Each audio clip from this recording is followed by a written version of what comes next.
Сіздердің балдарыңыздардан Алла разы болсын. Мен бастаянна балдарыңыздар жазат. Бала жақсы шықса, жердің үсті жақсы екен дейді. Бала жаман шықса, жердің асты жақсы екен дейді. Лучше өліп қалған жақсы екен дейді. Жана мен сіздерге айттым ғой, жана 7-8 қызды зордықтап, 7-ін өлтіріп, еще мындай шығып тұрса қандай болады елеңіз. Ошон үчүн бұл Аллада, бұл дағы бір Алланың сізге иманды баланы берген чоң неамат екен. Сізді қариялар үйіне жіберіп қойған жоқ. Сізді жаман жаққа жіберіп қойған жоқ. Алланың үйіне жіберді. Сіз бүгін шығыңызда тахажжудты айтып қойыңыз, балам, мен саған 2 дүйнөдө разымын. Аллах Таала жашооңо өмүрүңө береке берсин. Тирүү кезимде сен мүмкүнчүлүк берип, мынакей тирүү кезимде сыйлап калдың. Өлгөндөн кийин апам мындай эле, атам тигинде эле, зачем? Не кереги бар? Өлгөндөн кийин ал сени ыйласаң дагы көзүңө кандай. Тирүү кезиңде мени сыйлап калдың, балам, Алла разы болсун. Мынакей Алла менен мойло мамилемди оңдоп бердиң. Кудай буюрса, мындан кийин мен дагы дальше кетемин деп, сиз балаңызга ыраазычылык айтып коюңуз. Эгер чын жүрөктөн айтсаңыз, өзүңүз дагы ыйлайсыз да. Аллага шүгүр ушундай бала берген. Бирөөнү баягы үйүнө барсак, атасын уруп туруп, атасы канжалап, колго жазып койгонун көрдүм. Атаңдын каны урсун деп жазып койду. Апасын сабагандар бар, апасын ургандар бар. Аялы менен жашап кетип, апасын карыялар үйүнө тырып кеткендер бар. Билбей элесиз.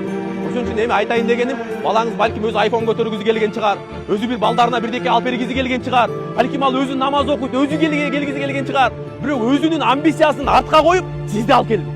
Өзүнүн жеке кызыкчылыгын артка коюп, ушу апамдын түрүзүндө сыйлап калайын деп ушул жерге сизди жиберди. Себеби сиздин балаңыз ыйманды билет.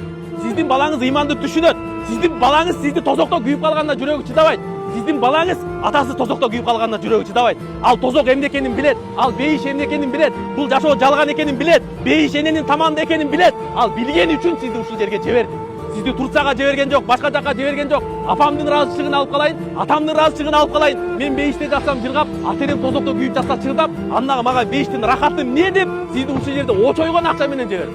$900 менен деле арзан, эконом менен деле жиберип койсо болот деле. Комфорт плюс менен жиберди, поезд менен жиберди, шведский стол менен жиберди.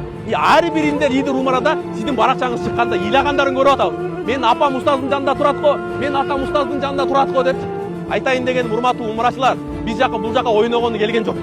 Пайгамбарыбыз баскан жерде бастыңыз. Пайгамбарыбыздын көз жашы төгүлгөн жерде жүрдүңүз. Эми сиз өзүңүз мынакей бекем айттыңыз. Бул жашоо баягы кетти.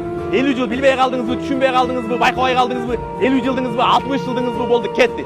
Эми бул жагын чырайлуу кылып алыңыз. Бул жагын Алла менен болгон мамилеңизди оңдоп алыңыз. Акыретиңизди куруп алыңыз. Өлүм айкырбай келет, ал умрада жүргөндө келет, уктап атканда келет, кайбат айтып атканда келет, бирөөнүн акысына кирип атканда келет, намаз окуп атканда келет, бирөөнүн намысына тийип атканда келет. Ал айтырбай келет турганда.